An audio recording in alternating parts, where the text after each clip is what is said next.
அசுவசும பற்றிய புதிய அறிவிப்பு 2026. வணக்கம் நண்பர்களே. இலங்கையில் குறைந்த வருமானம் பெறும் குடும்பங்களுக்காக முன்னெடுக்கப்படும் அசுவசும நலன்புரி திட்டத்தில் இப்போது வந்திருக்கின்ற புதிய விடயம் சம்பந்தமாக இங்கே பார்க்க போகிறோம். கடந்த சில நாட்களாக அசுவசும பணம் யாருக்கு கிடைக்கும், யாருக்கு நிறுத்தப்படும் மற்றும் 3ஆம் கட்ட விண்ணப்பங்கள் எப்போது ஆரம்பமாகும் என பல கேள்விகள் எழுந்துள்ள நிலையில் தற்போது வெளியான புதிய தகவல்களின் அடிப்படையில் நீங்கள் தெரிந்து கொள்ள வேண்டிய 4 முக்கிய விடயங்களை இந்த வீடியோவில் விரிவாக பார்க்க போகிறோம். வீடியோவை முழுமையாக பாருங்கள். என்று சொன்னால் ஒரு சிறிய தவறு உங்கள் கொடுப்பனவை பாதிக்கலாம். முதலாவது முக்கிய செய்தி, அசுவசும மீளாய்வு நடவடிக்கைகள் அதிகாரபூர்வமாக தொடங்கியுள்ளன. கடந்த காலங்களில் மீளாய்வு கோரி விண்ணப்பித்தவர்களின் வீடுகளுக்கு நலன்புரி நன்மைகள் சபையின் அதிகாரிகள் நேரடியாக விஜயம் செய்ய உள்ளனர். இங்கே நீங்கள் கவனிக்க வேண்டியவை, இந்த மாதம் பிப்ரவரி மற்றும் அடுத்த மாதம் மார்ச் இந்த சோதனைகள் தீவிரமாக நடக்கும் என எதிர்பார்க்கப்படுகின்றது. நீங்கள் ஏற்கனவே வழங்கிய தகவல்கள், அதாவது உங்கள் மின்சார பட்டியல், சொத்து விவரங்கள், குடும்ப வருமானம் ஆகியவை தற்போது நிலையுடன் ஒப்பிடப்படும்.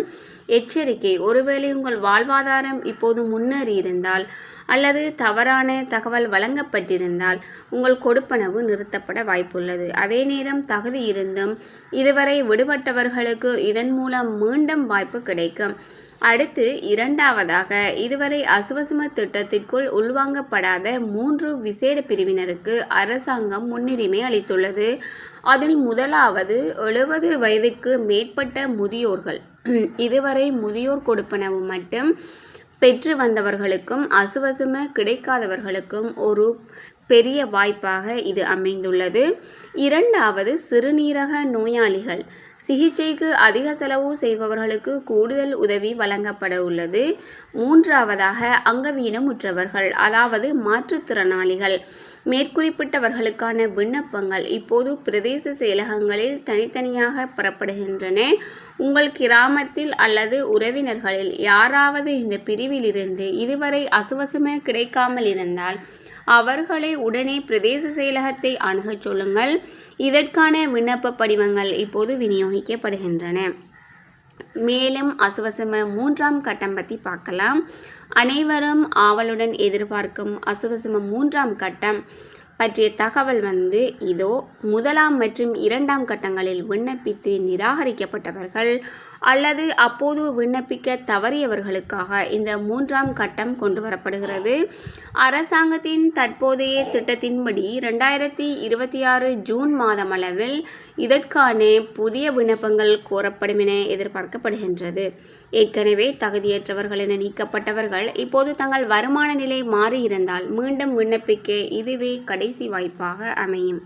இதற்கான வர்த்தமானி அறிவிப்பு வெளியானதும் எங்களோட சேனலில் உடனே பதிவேற்றுவோம்.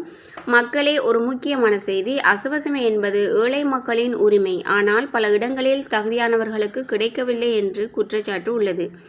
உங்கள் வங்கி கணக்கு, பேங்க் அக்கவுண்ட் ஆக்டிவாக இருக்கிறதா என்று சரிபார்க்கவும். அதிகாரிகள் வரும்போது சரியான மற்றும் உண்மையான தகவல்களை மட்டும் பகிருங்கள். போலி தகவல்களை வழங்கினால் சட்ட ரீதியாக சிக்கல்கள் வரலாம் என்பதையும் நினைவில் கொள்ளுங்கள்.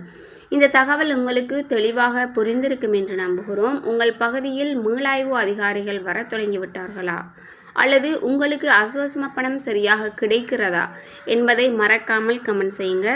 அடுத்த ஒரு முக்கியமான அப்டேட்டில் உங்களை மீண்டும் நான் சந்திக்கிறேன். பயனுள்ள தகவல்களுக்கு சப்ஸ்கிரைப் செய்து இணைந்திருங்கள். நன்றி, வணக்கம்.